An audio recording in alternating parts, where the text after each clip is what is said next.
Assalamu alaikum students. Hope you all are doing well. Today we are going to discuss unit number 13, poem Ozymandias, and it is composed by Percy by Shelley. And the theme of this poem is transiency, which means temporariness, to live for a short time. The cross curriculum link of this poem is with it links with Islamic studies and moral education. And the real life application is all power is temporary. So introduction to the poet. So Percy Bysshe Shelley was born on 4th August 1792 in England, and he was one of the most popular English romantic poets and is regarded as a great lyrical poet in English language. He did not become popular during his lifetime. However, the poetry of Shelley gained better recognition following his death.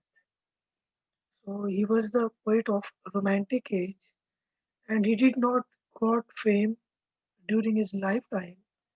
So he got the fame after his death.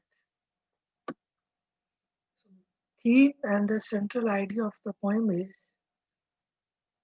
that all power is temporary, no matter how prideful a ruler is, he will fall eventually, and nature takes over everything.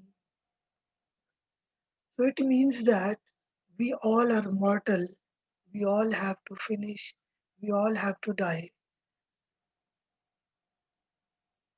Ozymandias is a Greek name for Ramesses II from Egypt.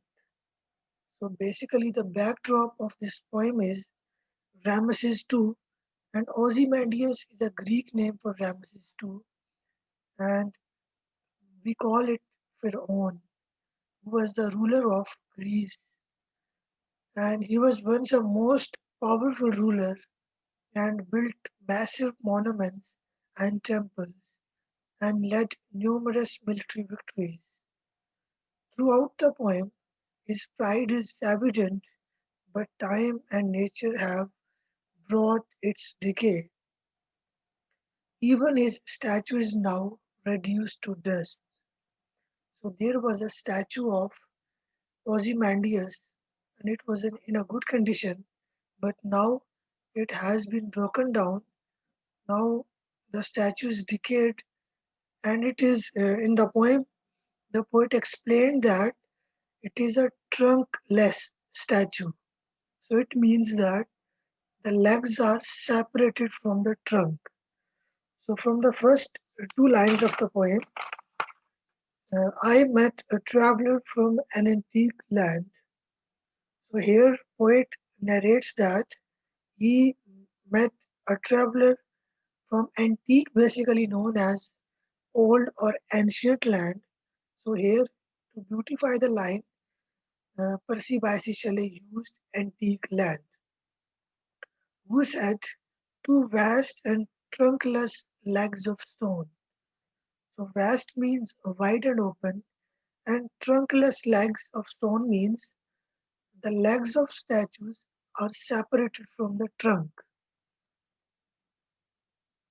So the poet here highlights the mortality and decline of mighty leaders and their false pride in contrast to the immortality of creative works.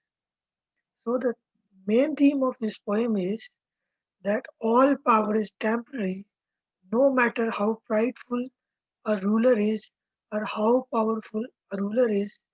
A time will come, then everybody will have to die. Only God is immortal. We all are mortal. We all have to die. So next, figure of speech is used in the poem. So mostly alliteration is used in the poem. So in the previous videos, I have explained the alliteration, that it is the repetition of the sound at the beginning of multiple words in a sentence or paragraph. There are several instances of alliteration in Ozymandias, including the phrases. So these are the alliterations used in this poem: cold command, lone and level, and boundless and bare. So in all these alliterations, you can see that cold command, so beginning sound is C, lone and level, beginning sound is L, and boundless and bare, beginning sound is B. So the alliteration is a beginning repetition of beginning sound. The repetition in alliteration often makes a poem sound more interesting and pleasant, and it can also create a soothing rhythm in contrast to the tension caused by enjambment. So basically,